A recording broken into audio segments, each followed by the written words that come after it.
आज की क्लास में हम लोग करेंगे बेसिक प्रोपोर्शनैलिटी थ्योरम और इसका दूसरा नाम है, दूसरा क्या बल्कि इसको एक एक्रोनिम से जाना जाता है, BPT short form.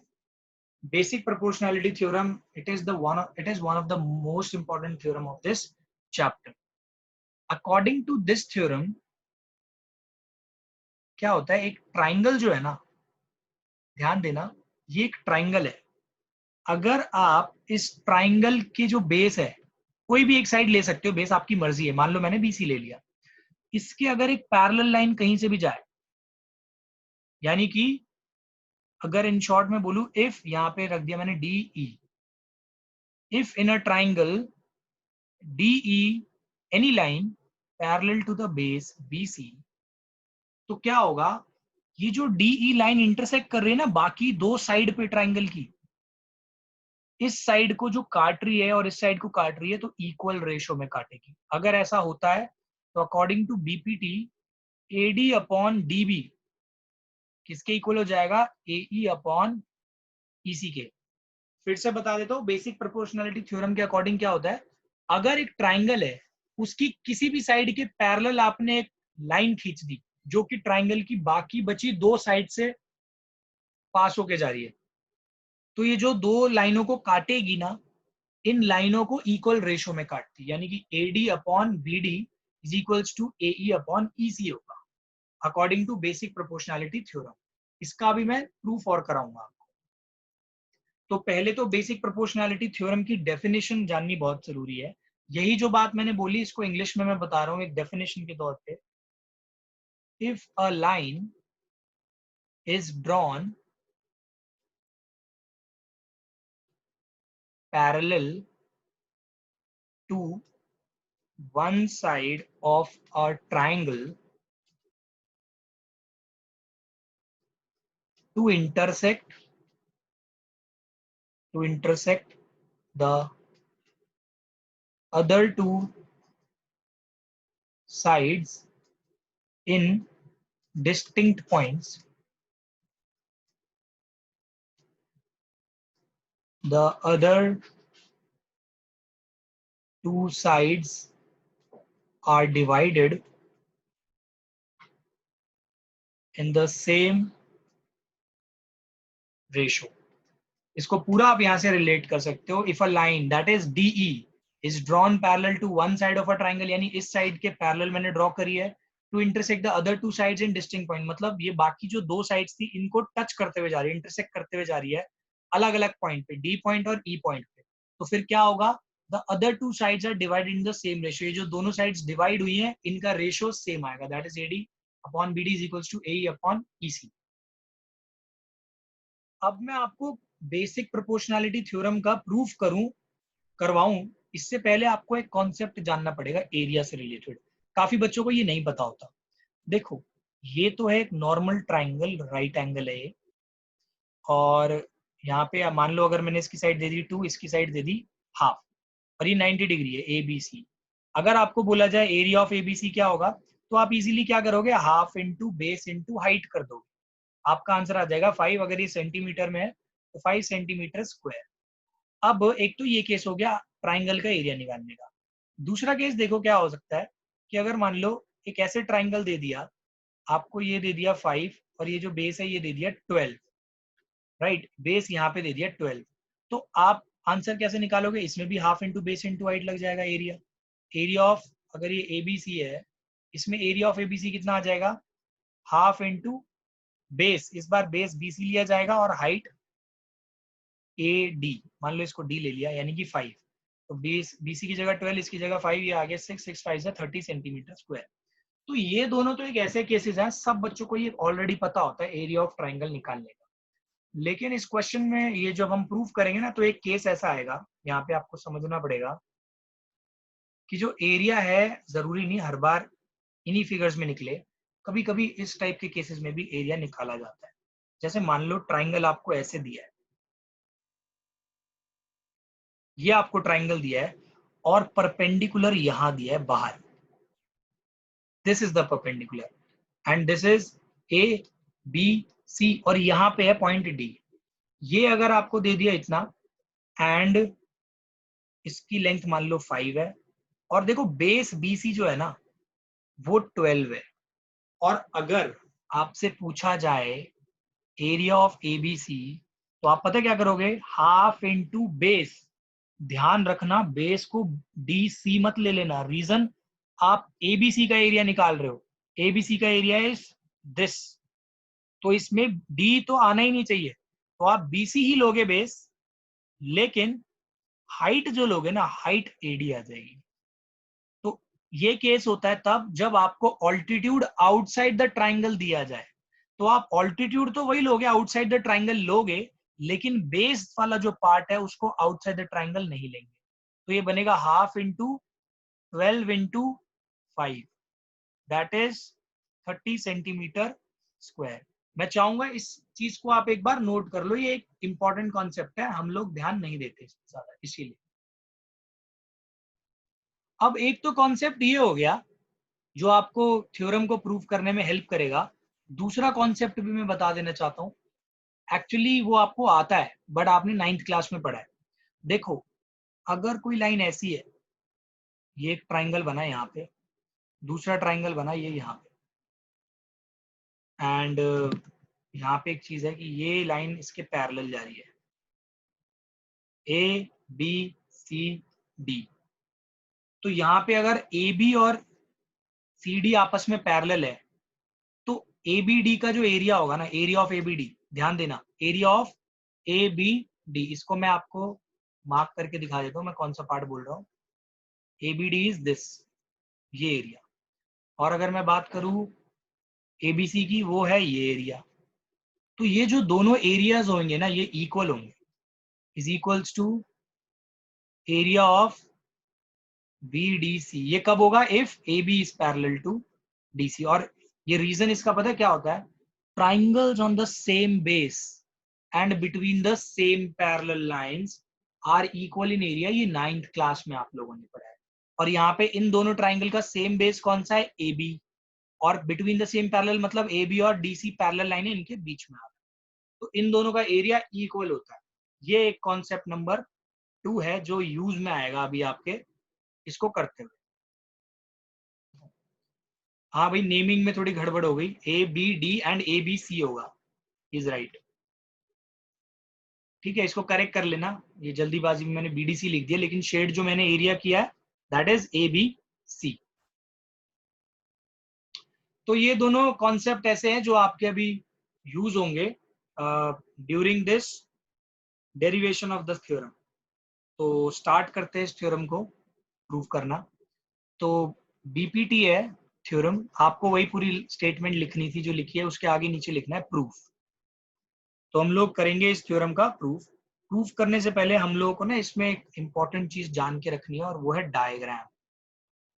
Diagram is very important in this. तो यहाँ पे मैं डायग्राम बना देता हूँ।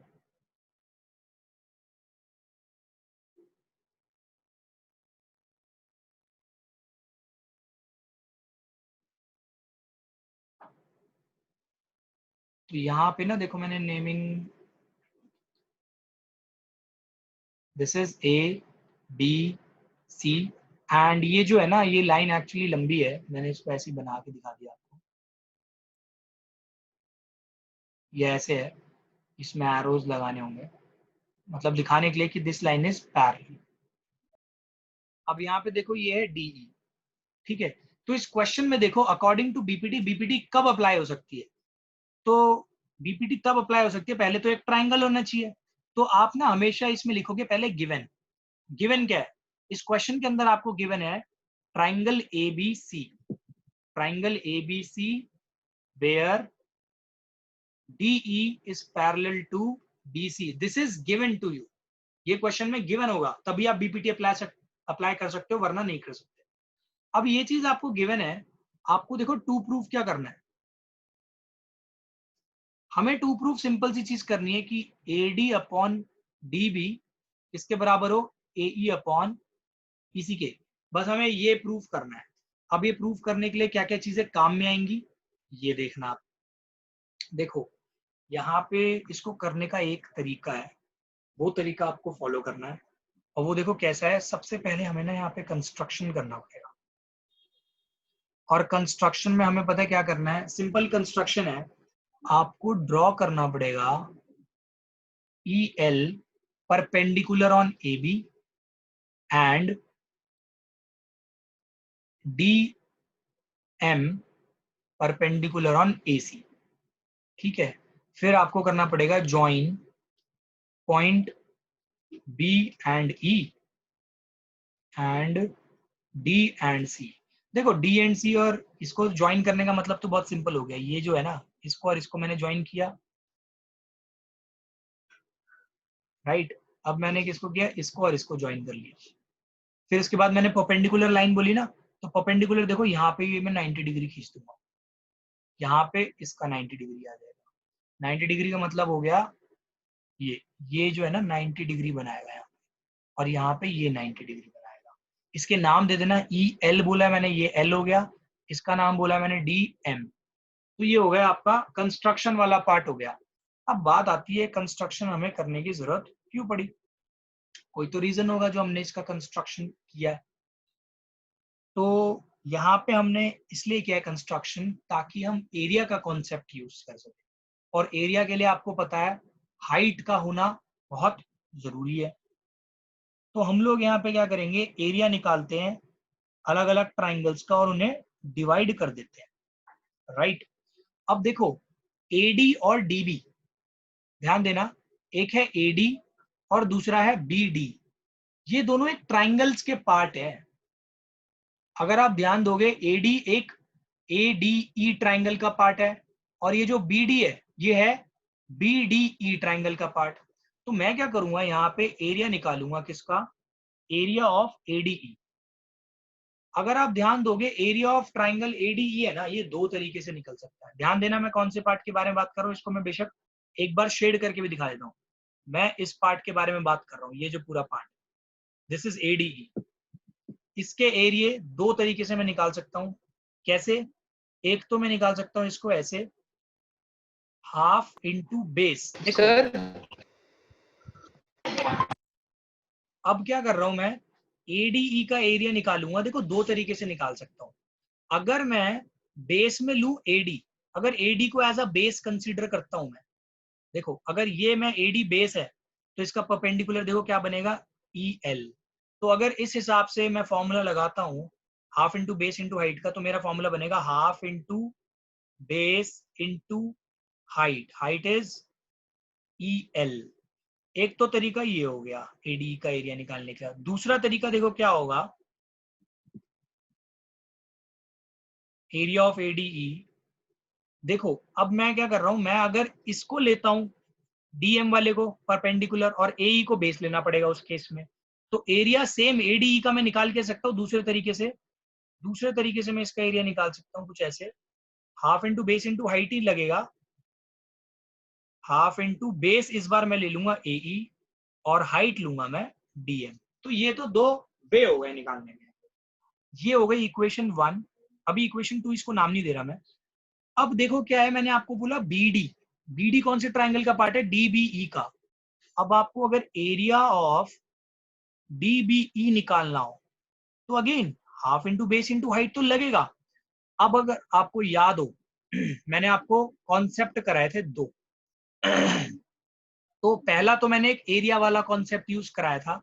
अगर ट्राइंगल का ऐसा हो कि मतलब परपेंडिकुलर जो है ना वो उसके बेस से बाहर जा रहा हो, बाहर की तरफ जा रहा हो, तो आप एरिया कैसे निकालोगे। तो ये भी वही केस है, बस इसको टिल्ट कर दो ट्राइंगल। तो देखो यहाँ पे BDE एक ट्राइंगल है, और BDE का बेस तो है BD, लेकिन BD का जो परपेंडिकुलर है ना वो यहाँ नहीं है, वो बाहर की तरफ है, EL। देखो यही केस है, बस इसको मैंने घुमा दिया इस ट्राइंगल को।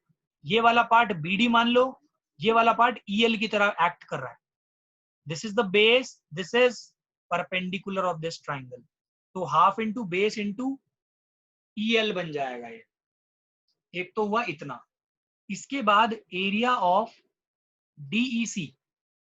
देखो यहाँ पे EC है ना, EC कौन से का पार्ट है, DEC ट्राइंगल का। तो हाफ इंटू, सिमिलरली बेस इसका होगा EC, और देखो हाइट क्या होगी इसकी बाहर, ट्राइंगल से बाहर, DM, तो ये आया DM। अब आपका काम क्या है, इसको इक्वेशन 2 ले लो, इसको इक्वेशन 3 और इसको इक्वेशन 4। आपका काम है देखो, AD को ऊपर रखना है, BD को नीचे रखना है, तो आप क्या करोगे, डिवाइडिंग 1/2 एंड 3/4। इक्वेशन के बारे में बात करो तो देखो ये क्या बन जाएगी equation, area of ADE upon area of DBE is equals to, देखो ऊपर का एरिया जो है इसके बराबर है half into AD into EL के, नीचे वाला area half into BD into EL के, हाफ से हाफ हो रहा है कैंसिल, EL से EL हो रहा है कैंसिल, ये आपका आ गया AD अपॉन BD। सिमिलरली ये जो पार्ट है, area of ADE upon area of DEC, देख लो ये LHS डिवाइड होंगे, RHS से डिवाइड होंगे, तो ये आएगा half into AE into DM, और ये आएगा half into EC into DM। DM से DM कैंसिल, हाफ से हाफ कैंसिल, तो ये देखो एरिया ऑफ ADE और DEC किसके बराबर आया, AE अपॉन EC। अब यहाँ पे पॉइंट है जानने का, देखो आपका AD अपॉन BD भी आ गया, AE अपॉन EC भी आ गया। अब ये इक्वेशन बन गई आपकी equation 5 and this is equation 6। अब देखो इसके LHS आपस में अगर इक्वल होते तो इनके RHS भी इक्वल हो जाते, हेंस प्रूव हो जाता। तो पहले देखना है क्या इसके LHS आपस में इक्वल है। अब आप देखोगे यार LHS का ऊपर वाला पार्ट ADE तो इक्वल है, अगर एरिया ऑफ DBE और DEC आपस में इक्वल हो जाए तब तो बात बन जाएगी। तो यहाँ पे हम लोग क्या कर रहे हैं, पहले आप इसको इतना नोट कर लो। तो हम लोग अब आगे देखेंगे, अगर ये जो डिनोमिनेटर वाले पार्ट है अगर ये आपस में इक्वल हो जाए तो ये पूरा LHS और ये वाला LHS आपस में इक्वल हो जाएगा, तो इन दोनों के RHS भी इक्वल हो जाएंगे। तो हमारा मेन फोकस है एरिया ऑफ DBE और एरिया ऑफ DEC को इक्वल करना। तो ये देखो ये कैसे होगा, अगर आप ध्यान दो यहाँ पे, इसको मैं दूसरे कलर से शेड कर रहा हूं, DBC का एरिया BDE और DEC का एरिया ये है। अगर आप ध्यान दो DE और BC आपस में पैरेलल है और बेस सेम है दोनों का। अगर ऐसा है that means area on area of triangles on the same base and between the same parallel lines are equal in area। तो आप इसको सिंपली ऐसे लिखोगे, ऐसे लिखोगे here DE is parallel to BC and BC is common base, therefore area of DBE is equals to area of DEC। और आप यहाँ पे रीजन क्या लिखोगे, triangles on the same base and between the same parallel lines are equal in area। तो ये हो गया, ये आपकी जो इक्वेशन बनेगी ना, ये इक्वेशन बन जाएगी 7। अब आपको बस एक लास्ट स्टेप करना है, फ्रॉम इक्वेशन देखो 5, 6 एंड 7 आप डायरेक्ट ये लिख दोगे, AD upon DB is equals to AE upon EC, hence proved. देखो मैंने ऐसे डायरेक्ट क्यों लिखवाया है, क्योंकि देखो ये जो है ना, फिफ्थ वाली इक्वेशन के अकॉर्डिंग ADE और BDE का रेशो AD अपॉन BD है, और सिक्स इक्वेशन के हिसाब से area of ADE upon area of DEC ये है AE अपॉन EC। अगर इन दोनों के LHS आपस में इक्वल हो जाते, और वो किसकी हेल्प से हुए हैं, वो इक्वेशन 7 की हेल्प से हुए हैं।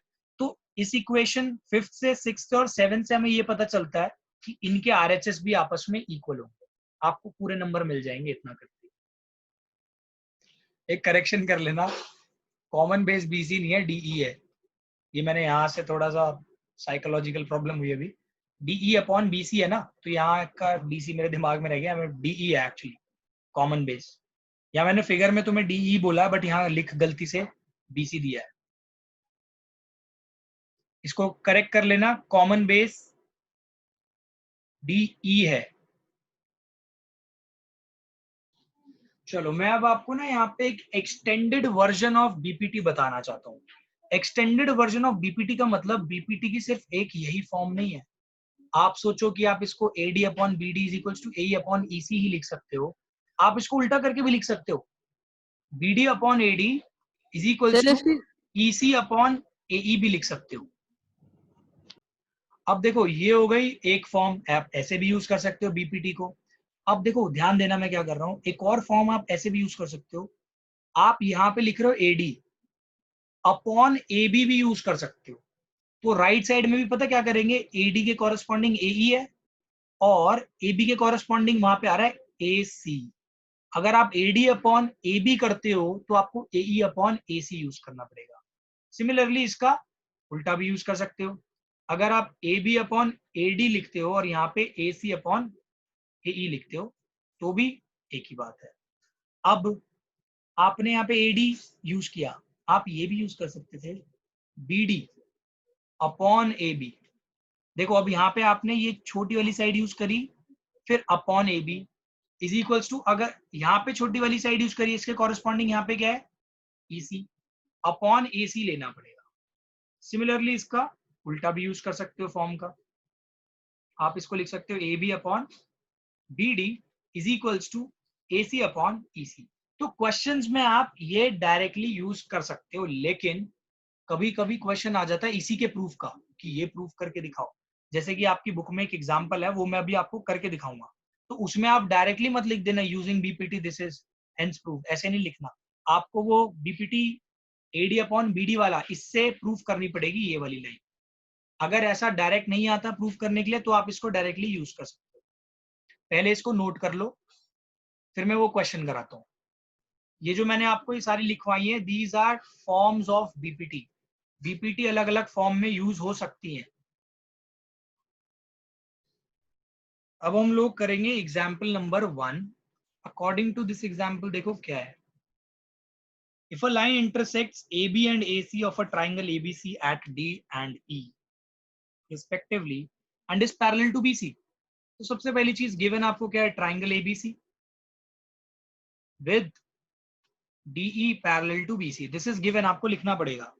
आपको टू प्रूफ क्या करना है, यहाँ पे to proof AD upon BD, sorry AD upon AB is equals to AE upon AC। अगर आपको ध्यान हो मैंने अभी आपको ये फॉर्म्स ऑफ बीपीटी में कराया है, तो आप यहाँ पे डायरेक्टली मत लिख देना using BPT AD upon AB is equals to AE upon AC, directly नहीं लिख सकते क्योंकि यहाँ पे आपको ये चीज प्रूफ करने के लिए बोली है। तो यहाँ पे हम लोग क्या करेंगे, प्रूफ इसका बहुत सिंपल है एक्चुअली। स्टार्टिंग तो आप बीपीटी से करोगे, आप ये लिखोगे in triangle ABC DE is parallel to BC, this implies AD, ध्यान देना क्या लिख रहा हूं, AD upon BD is equals to AE upon EC। ये तो मैं लिख सकता हूं, और रीजन क्या लिखूंगा, using BPT basic proportionality theorem के हिसाब से अगर DE पैरेलल है BC के तो AD upon BD AE upon EC के इक्वल होगा। अब यहाँ पे ना हमें बस एक स्टेप करना है मेन, फिर सारा काम खत्म हो जाएगा, और वो स्टेप क्या है उसको देखो। यहाँ पे ना देखो AB आनी है, फुल लेंथ चाहिए आपको, और यहाँ पे AD है। तो ध्यान रखना जो आपको पार्ट चाहिए होता है ना ऊपर, मतलब AD, इन दोनों छोटी लेंथ में से कभी BD मांग सकता है, कभी AD मांग सकता है। अगर इन्होंने AD मांगा है तो इस स्टेप में ना AD नीचे आना चाहिए आपका। तो आप क्या करो, रेसिप्रोकल बोथ साइड, तो ये BD अपॉन AD हो जाएगा is equals to EC upon AE हो जाएगा। रेसिप्रोकल किया मैंने, अभी पता चल जाएगा क्यों, रेसिप्रोकल बोथ साइड। अब आपका काम एक सिंपल सा रह गया, मैथ्स का रूल होता है अगर आप कोई चीज ऐड कर रहे हो तो दोनों साइड ऐड करो, मल्टीप्लाई कर रहे हो तो दोनों side, same for divide and subtract. तो यहाँ पे मैं क्या करता हूँ, नेक्स्ट स्टेप में एडिंग 1 ऑन बोथ साइड। अब देखना 1 को ऐड करने का इम्पैक्ट क्या पड़ता है, BD अपॉन AD प्लस 1, यहाँ पे भी EC अपॉन AE प्लस 1। अब देखो यहाँ LCM लो, अगर आप LCM लोगे इसका बनेगा BD, LCM तो आएगा AD, 1 के टेबल में AD पे आता है तो यहाँ पे AD आ जाएगा। यहाँ पे LCM का इफेक्ट देखो क्या आएगा, EC प्लस AE। अब डायग्राम अगर आप रीड करो, BD plus AD, BD plus AD कितना बनता है आपका, पूरा AB, ये तो आ जाएगा AB अपॉन AD। और EC प्लस AE कितना बनता है आपका, AC, AC अपॉन AE। अब अकॉर्डिंग टू दिस क्वेश्चन आपको प्रूफ करना था AD अपॉन AB, तो अब आप यहाँ पे रेसिप्रोकल कर दो, अगेन रेसिप्रोकल बोथ साइड, तो ये आपका आ जाएगा AD upon AB is equals to AE upon AC, hence proof. अब यहाँ पे आपको एक चीज समझ में आई होगी, मैंने AD को नीचे क्यों लिखा। अब इमेजिन करो अगर मैं AD को नीचे ना लिखता, यहाँ BD में प्लस 1 कर देता, तो AD प्लस BD ऊपर तो आ जाता, नीचे AD नहीं आ पाता, नीचे LCM में आता BD, लेकिन हमें चाहिए क्या था, AD। इसीलिए जो चीज हमें चाहिए होती है हम उसको डिनोमिनेटर में रखते हैं। अब देखो ये जो क्वेश्चन नंबर 1 है आपकी एक्सरसाइज का, दैट इज एक्सरसाइज 6.2। इसमें क्वेश्चन नंबर 1 का फर्स्ट पार्ट देखो, सीधा बीपीटी यूज करके आप ईसी की वैल्यू फाइंड कर सकते हो। इसमें आपको दे रखा है फाइंड, इसमें गिवन है डीई पैरेलल टू बीसी, दोनों केसेस में आपको फाइंड करनी है फर्स्ट फिगर में ईसी की वैल्यू। तो देखो अकॉर्डिंग टू बीपीटी आप निकालोगे AD upon BD is equals to AE upon EC. तो जो जो वैल्यूज गिवन है आप इसको पुट कर दो यहाँ पे, तो ये आ जाएगा 1 अपॉन ये ईसी, इससे कैंसिल होगा 1/2 आएगा, और ईसी आ जाएगा, ये जो 2 है उधर जाएगा, दैट इज 2 सेंटीमीटर। आप इसको कैलकुलेट कर सकते हो। सिमिलरली यहाँ पे अगर आप अप्लाई करोगे, यहाँ पे ध्यान रखना यूजिंग बीपीटी सबको यूज करना पड़ेगा, थ्योरम को लिखना कंपलसरी है। अब ये वाला है सेकंड, इसमें भी सेम चीज अप्लाई करनी है, AD upon BD is equals to AE upon EC. तो ये आपका बन जाएगा, एडी को एडी लिखना है, बीडी की जगह 7.2, और यहाँ पे है एई 1.8 और ये है 5.4, तो ये कैंसिल हो रहा है 1/3 से, 7.2 उधर जाके मल्टीप्लाई हो जाएगा। तो 7.2 अपॉन 3 जब आप करोगे तो आपका आंसर बहुत सिंपल है, दैट इज 2.4 सेंटीमीटर। तो ये हो गया आपका सिंपल कॉन्सेप्ट बीपीटी का, और इससे रिलेटेड कुछ क्वेश्चन करा दिए ताकि आपको आइडिया लग जाए। तो आज की क्लास हम लोग यहीं पे एंड करते हैं, बाकी के बचे क्वेश्चंस और कॉन्सेप्ट्स हम नेक्स्ट क्लास में कंटिन्यू करेंगे। Thanks for listening and watching yoga classes.